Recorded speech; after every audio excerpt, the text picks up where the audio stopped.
there, this is Data, and welcome to not only It's Wrestling Time post show, but also to the WrestleManiacs podcast.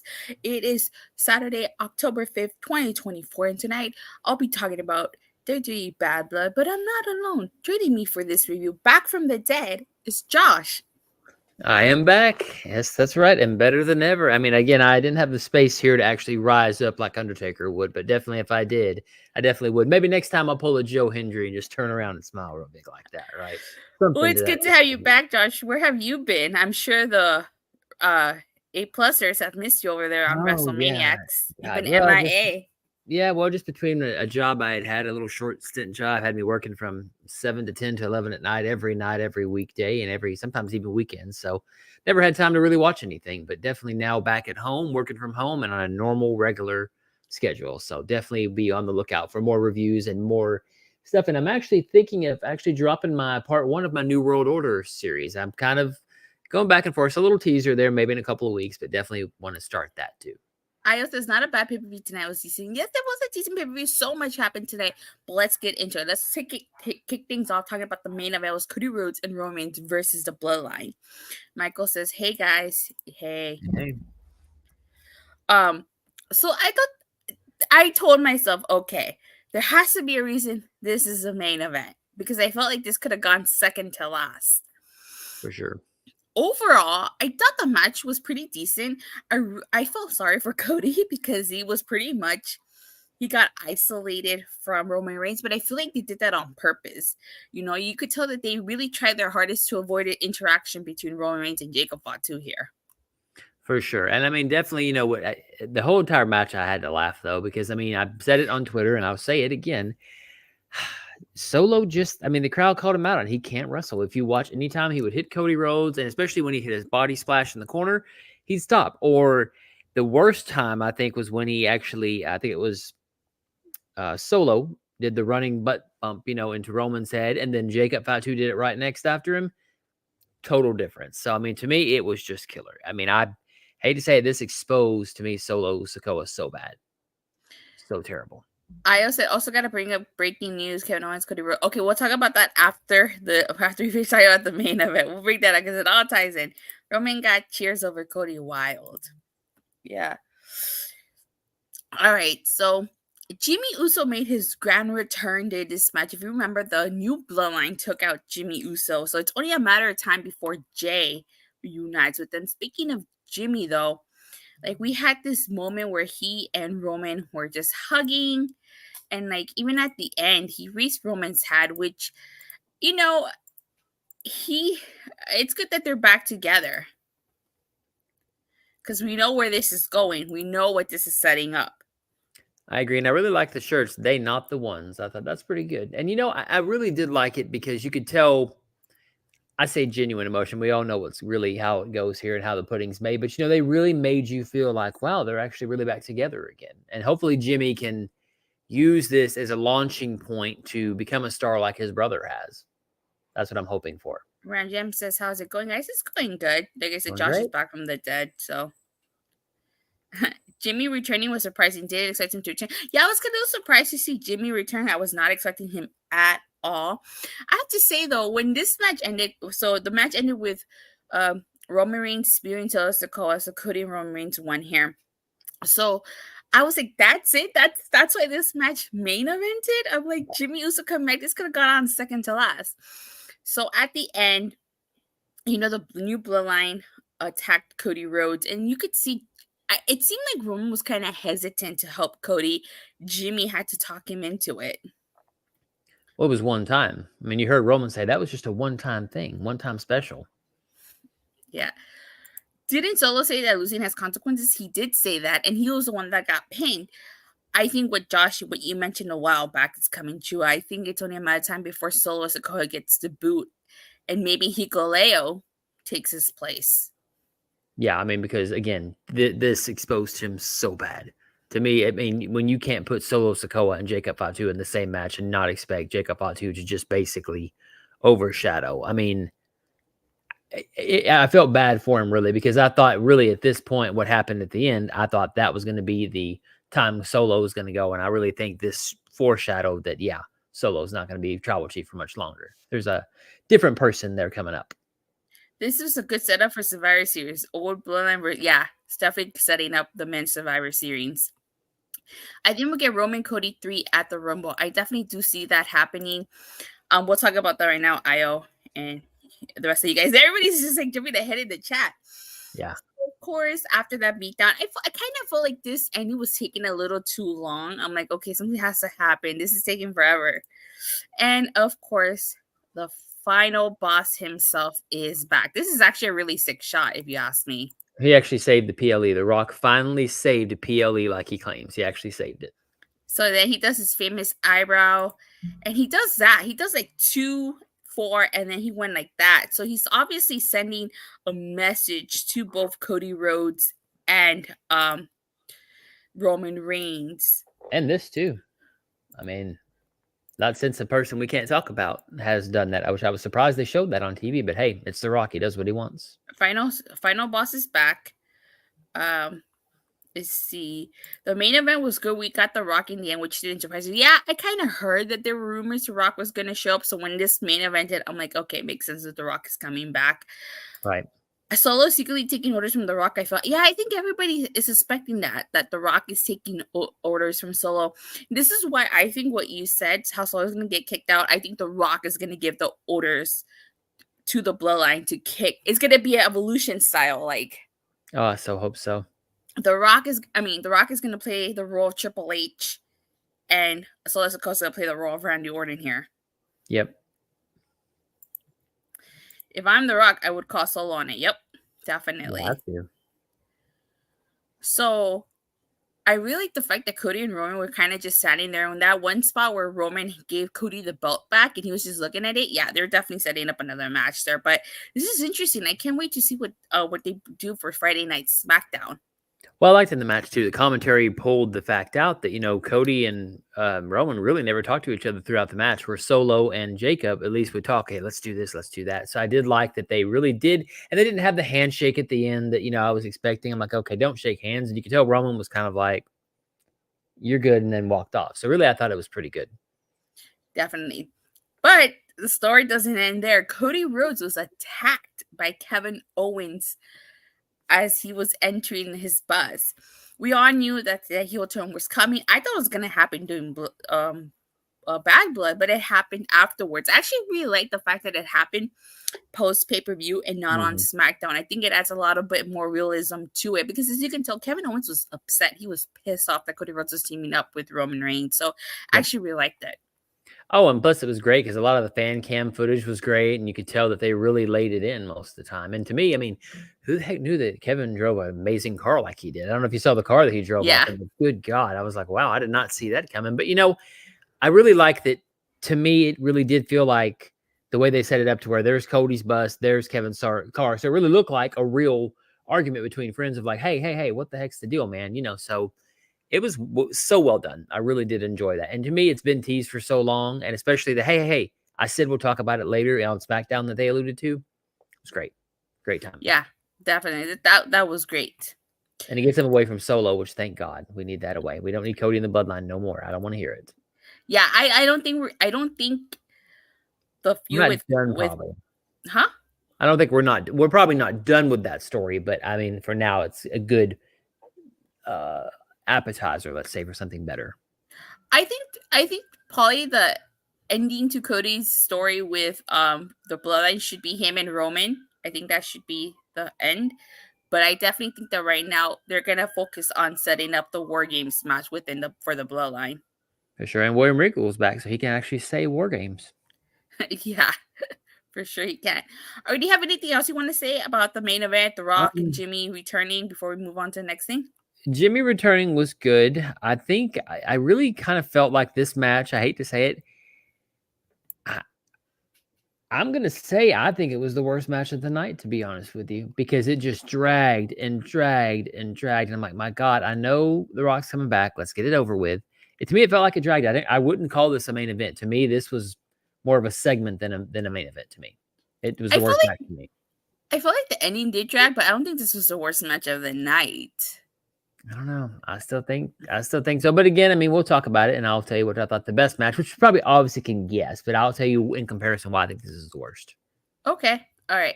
So next, Triple H had an announcement, and he was talking about how the champions of the men and the women, the winner will they will face each other, and a winner will be crowned the crown jewel champion. And he unveiled this belt.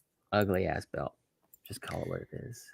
It seems like this is kind of like a Survivor Series concept, a Raw versus SmackDown, without the Survivor Series implications.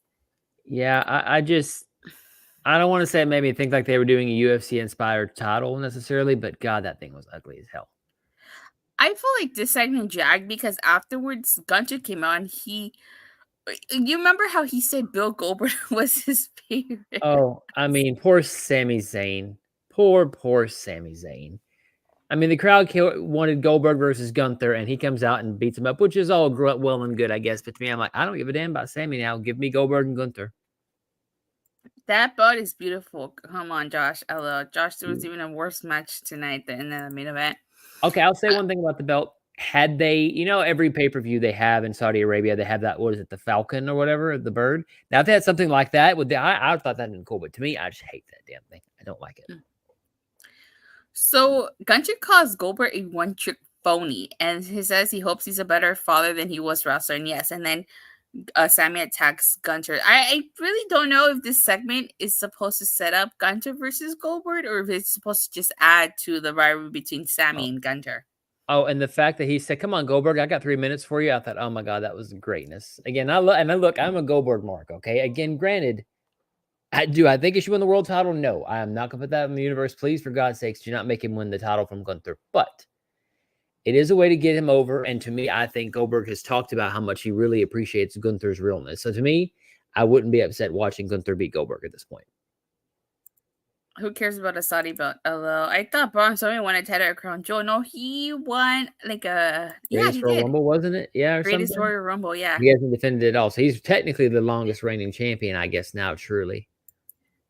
Many diamonds on that belt. I pray this is not setting up Gunter versus Goldberg at Crown Jewel. That would be abysmal. I thought that I got 3 minutes for you, Goldberg. Well, look, I mean, the thing is, Saudi Arabia is known for asking for wrestlers from the 90s. I mean, they wanted freaking Yokozuna, who's been dead for 24 years. So I would not be surprised if we got Goldberg and Gunther. But then again, we can't, because if he's still champion come Monday night, it's going to be Cody versus Gunther at Crown Jewel. Ooh, that should be interesting.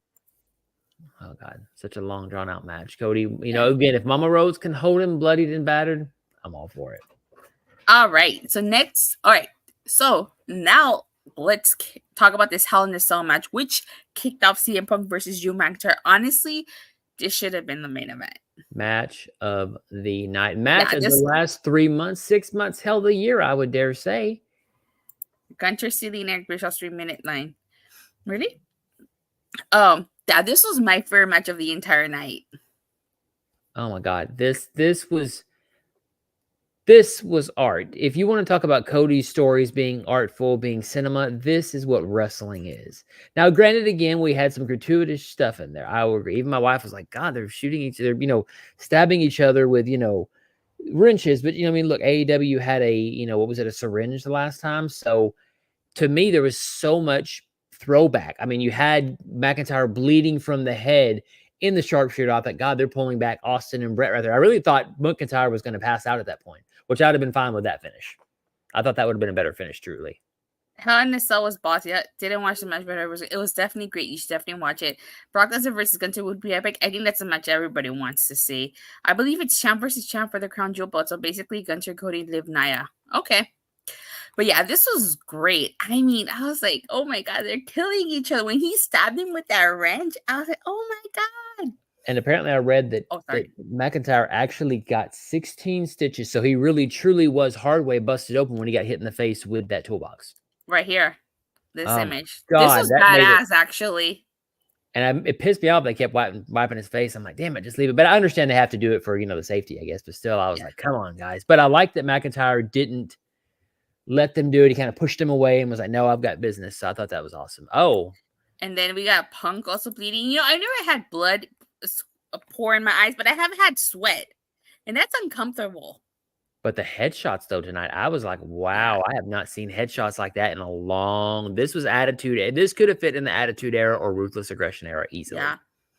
Let's not forget that table spot. I was like, oh my God, they're both dead after this. And then the beads at the end, I thought was amazing. This spot, the pin. Mm-hmm. This was great. I will say, I guess I've been watching a little too much AEW. I legitimately thought that there was thumbtacks in that bag. When he got Glass. that bag, I was like, oh my God, there's gonna be thumbtacks in there. And then it was just beads. Well, AO's got a good point if you want to pull it up about Abyss. Apparently, Abyss produced this Hell in a Cell match, I'm which makes told total sense now. I'm told TNA Legend Abyss produced. Yeah, that's what I read too. So good job. He did a fantastic job producing this match. This was a really great match. Wow, 16 stitches. You see more blood in AEW. Yeah, that's what I'm saying. Like, I saw that bag and I'm like, oh, we're gonna get thumbtacks. So we got beads, but that was still good. The fact that Punk shoved those beads in McIntyre's mouth, Mm-hmm. that was really great. Ooh, that spot where McIntyre missed the claymore and he landed on the steel steps. I thought he got knocked out there. My back hurt just thinking about that. I thought, God, what is going Me, on? But mine too. I mean, the match literally was. I would dare say it lived up to the hype and even more. And even if, look, I mean, the blood helped. I will say that. But you know what? The fact that they had hatred and what was that about Punk having like oxygen? And I was kind of like, and here's the thing. Now, I don't think they did this on purpose. But if you look at it from a standpoint of, McIntyre's in shape, McIntyre's at the best part of his life, and they talked about on commentary, Punk's older. So the fact that he had oxygen, needed it after the match, and there's McIntyre standing tall, in the grand scheme of things, I don't think it hurts, but I did think it made Punk look a little older. And I was like, oh, wow, they have to put him on oxygen where Punk's, where Drew McIntyre just stands up and is like, yeah, I'm good to go. So I thought that was interesting. Tobey Maguire Spider-Man to my back. That was funny. Throwback. Oh my God. All right. But overall, this was a great match. My favorite match of the entire night. Well, mine of it, that to me, entire year at this point. All right. So next we got the DJ women's title matches, Nia Jax versus Bayley. I have to say, Bayley and Nia Jax were in a tough spot because they had to follow that. And that was not an easy feat to follow. But they did great. Yeah, they did. I'm going to say, and I didn't think I'd ever say this in 2024, really, even since Nia's been on the roster, they used her size and they used her girth. And I mean that in the best way possible, where she squashed the referee, where she was having to be dragged out. They told a great story. And Nia Jax, I mean, yes, the match was not the best match of the night, but to follow Hell in a Cell, it didn't matter what match it was going to be. It was going to take a star away. But to me, for these two, I thought it was a lot better than I anticipated. Yeah, same here. Nia Jax really showed her dominance in this match. She was dominating Bayley the first half of this match. And like I said, it was not going to be easy to whoever went next after that Hell in a Cell. They had a tough match to follow. And I think that Nia Jax and Bayley did a pretty good job holding their own. I think she's slimming up too. It looks like Nia Jax is slimming up. And I mean, she had some speed tonight. She was not as clunky, not as clumsy. And I mean, even the Yokozuna spot at the end doing this still looked like she actually took care of Bayley at that point. So, and they had the Tiffany Stratton thing after. So it was great. I really enjoyed this match, believe it or not. She even did a Hurricanrana to Bayley. Did you catch that? Oh my God. I know. I about died. I just popped so huge. I was like, oh my God, she's at least trying a Hurricanrana. And you know what? That's all I ask. Even though she didn't do it great, hell, she tried it. So she's really, I think, and you know what? I will give credit to whoever her seamstress is. Having the necklace make the blood drops. Oh my God. Red suits her so well. Please don't ever come back in white again, but it was great. Tonight was great for her. It definitely. And then with Tiffany, she teased another cash in. You mentioned it earlier that Nia Jax pulled an Undertaker. Just set up. I mean, it was great. And, they've done so well with it. And I mean, Bayley, I never had a feeling that Bayley was ever going to have any chance of winning. So to me, it was kind of like a squash for Bayley. But you know what? It was great how it was done. And especially Nia laying on her and then putting her in that submission. I thought that was a great way to use her size versus Bayley too. Yeah, this was great. I like this match. I like this better than I did Rhea versus Liv, but we'll get more into that when we get there. Right. Next, we had Damian Priest versus Finn Balor. Finn Balor coming out with a mask and a mark on his face. Loved it. I felt like this was a decent match. But again, like, explain to me how Finn Balor had backup by JD Madonna and Carlito, and he still wasn't able to beat Damian Priest here. I'm gonna say something controversial about Adams Boricua, but to me, I don't get it. I don't get it. I don't get it. I don't get it. Again, I understand that he has size. I understand he has athleticism. I don't see it. To me, it's like he held off the whole damn Judgment Day when nobody else, Edge, a legend, couldn't hold off Judgment Day. All these other people, but yet this Damian Priest is the deciding factor. To me, you've already killed the Judgment Day at this point. That's 2 pay-per-views in a row where they have done. And the thing is, Raw, they'll probably get their win back. And I mean, when does this end? Should this be the end of Damian and Finn? Yeah. Most likely. Yeah. Because when you whip this dude's ass and his other 2 friends and still come out on the end, Finn's already done at that point. You've already cooked him. Yeah. Again. This is like when Becky Lynch beat Damage Control, when she was able to outnumber Damage Control 1, 2, 3. Exactly. And to me, I don't know what they're thinking. I'm sorry. I don't think Damian has it. I'm not saying he doesn't have talent. I'm not saying he doesn't have whatever, but I think he's just getting too powerful too soon. And I don't buy it. Yeah, like this Judgment Day group is not strong enough. Yeah, exactly. They're not strong enough. How is it that Rhea and Priest keep getting the upper hand? I'm just not liking the new Judgment Day booking. But Damian Priest was victorious here. I'm sure Adam is happy for his fellow Boricua won. Probably.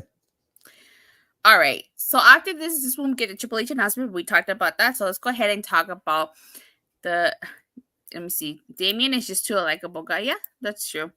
The WWE Women's World Title match, Liv Morgan versus Rhea Ripley, with Dominic Mysterio suspended in a shark cage. Right.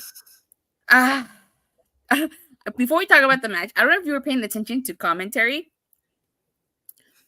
but Adam Cole. Michael Cole saying he'd like to see how fans are using the toilet paper with Dom's face on it. And Corey Grace was like, have you met our fans? Yeah. Exactly. It was great. I mean, that was great. And I didn't even know that was a thing on shop.com. Oh my gosh. Wow. That was hilarious. But I did like Liv's entrance with that lowrider. I thought that was pretty cool. However, the match itself, I was not a huge fan of this match. I felt like it was kind of a letdown. And the finish, which was poorly executed, if you ask me, did not help this match at all. I'm sorry. I'm just going to say, who the hell told Raquel Rodriguez what she wore was good? Please tell me. Someone help me there. Because to me, I don't feel intimidated. I was more shocked by like, what the hell is she wearing versus... I don't understand, because to me, so Rhea won technically, I guess. So we're going to continue this feud now, even though it's been going on for seemingly ever. So Rhea was hitting Dominic with the candlestick like a piñata. I mean, if you're Latina, you would have started chanting, dale, dale, dale. No pidas de tiro. That was great. Now, how did the cage come open? That's what I missed. I missed that part, how he got the cage open. I don't know if he actually opened it or if that was also a botch. But yeah, I think it was. When he fell out, see, this part was confusing to me. So she was whacking him with the candlestick. The ref allowed her to do this. Right. Then Raquel Rodriguez comes back and the bell rings. And I feel like this was a botch because if you notice, Raquel still puts Liv on top of Rhea. So I was like, what? I just felt like the ending was just poorly executed. I feel like the finish was supposed to play out the way it did, but Liv was supposed to beat Rhea here. But do you think when Dominic fell, do you think that was really him cursing for real, or you think it was just for show? When it got real quiet, I was like, oh, somebody's cussing. I think it was probably just for show. Let's see. I expected Raquel to appear. Liv needs a muscle, adds her to Judgment Day. Maybe that helps. Yeah, I was expecting Raquel to appear too, because like I said, she needs muscle.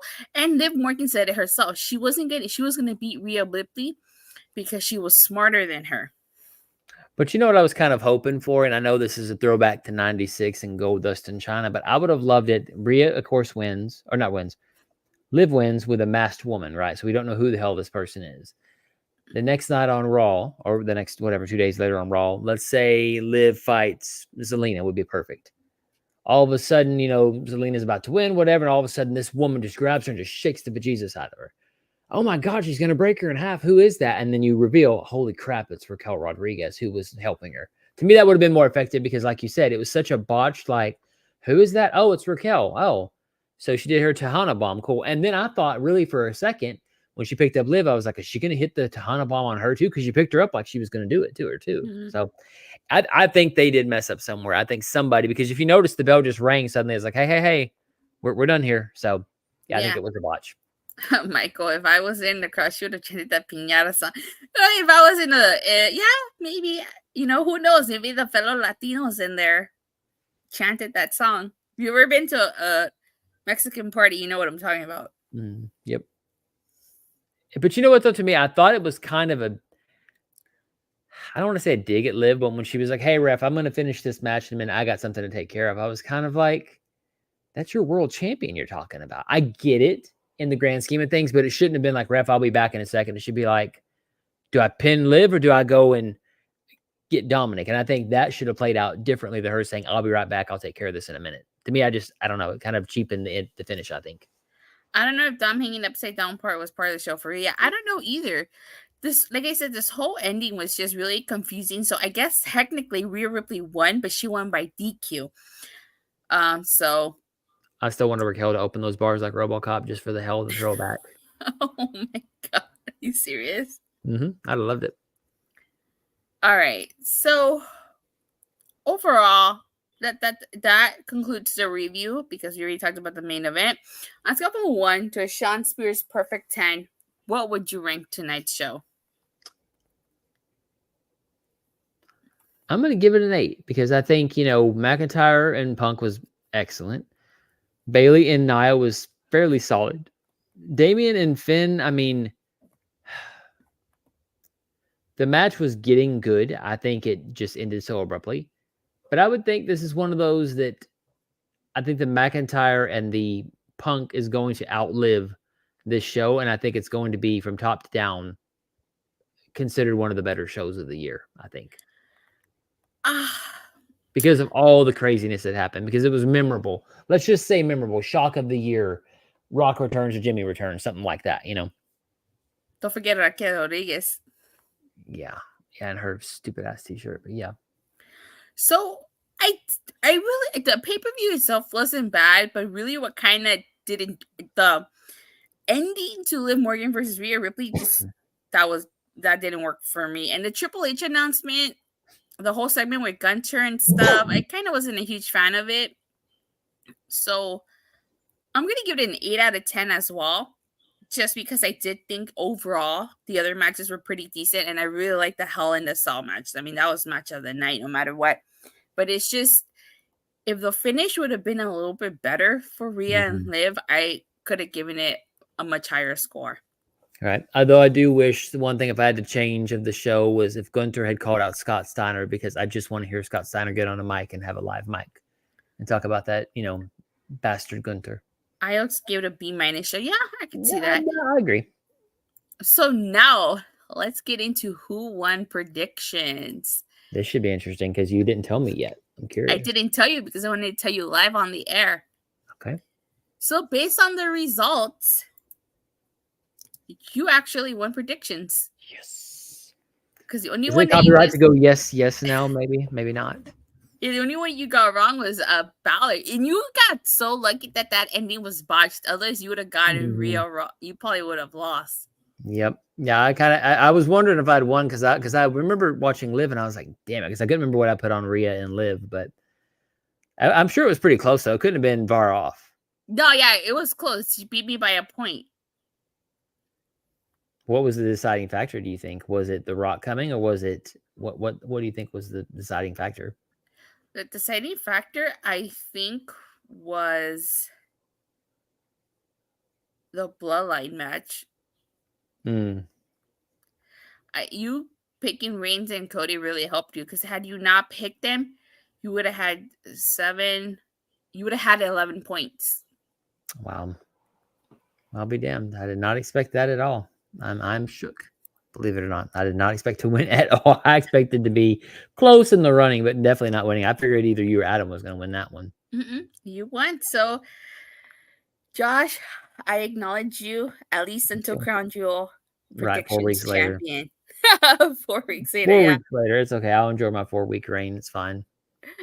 as a predictions champion. All right. Since we get ready to sign off here, Josh, where can people anything else, anything they have coming out, or are you gonna do when are you gonna do reviews again, and where can people find you on social media? Yeah, I'm gonna jump on reviews coming this coming week, so I will be back in full swing. You can find me at Wrestle M Podcast, and I'll be tweeting more. I tweeted a lot tonight, especially because sometimes I think I just get so wrapped up into what the story's going on that I'm telling my wife my thoughts, and I'm like, wait a minute, I should be tweeting these thoughts, these little gold nuggets of just hilarity. So I mean, I think you'll see a lot more activity there for sure, and questions, and definitely engage. I mean, if I say something off kilter and it pisses you off, let me know. Or if it's something that you want to look, I love scenarios. Me and the other guy that always responds on there, we talk about, well, what if they did this instead? So I love fantasy booking too. So definitely send me your ideas, because I love to hear ideas in fantasy booking, because you know what? I just enjoy that kind of conversation too. So at That's Russell great. M Podcast, you can find me there on Twitter or X. Oh, you're gonna. This is the first Monday Night Raw that's gonna be 2 hours into 2012. You have to review this one. Oh, I have to. I have to, because I'll actually have time and actually be able to enjoy my night and also review. No, just kidding. Actually, it'll be nice, because I think that's what we've been missing for a long time on Raw. Sometimes, like tonight's pay-per-view, seemed to drag just a little bit. So I was so glad to hear 2 hours. That's going to be nice. And I can put my kid down and still have time for everything else. So it's great. That's awesome. As for myself, you can follow me on Twitter at the _. I talk all things wrestling, WWE, AEW, TNA. I go live every Monday, Wednesday, Friday, occasional Saturdays and Sundays on my channel, Rangers of Wrestling. I also do Power Rangers stuff, so if you're into Power Rangers, you can check my channel out. I do have an unboxing coming out within the next couple of weeks. I gotta film it first, and then also for all things TNA, make sure you check me out every Thursday on Body Slam. So are you saying if you like Power Rangers, you need to go subscribe to your channel? Is that what you're telling us? Like and Yes, that's subscribe? exactly what I'm telling I you. thought so. Typical dad joke. You're welcome for that one. All right. Thank you guys all so much for watching. If I continue support, please don't forget to like and subscribe. Make sure you hit that bell so you get notified whenever we go live or release a new video. And I will see you guys on Monday. Josh, we'll see you Monday too. Yes, you will. You see me We'll on see. Monday, live after Raw, uncooked and uncensored. Oh, that's gonna be interesting. We'll see you guys Monday after all. All right. Bye. See ya.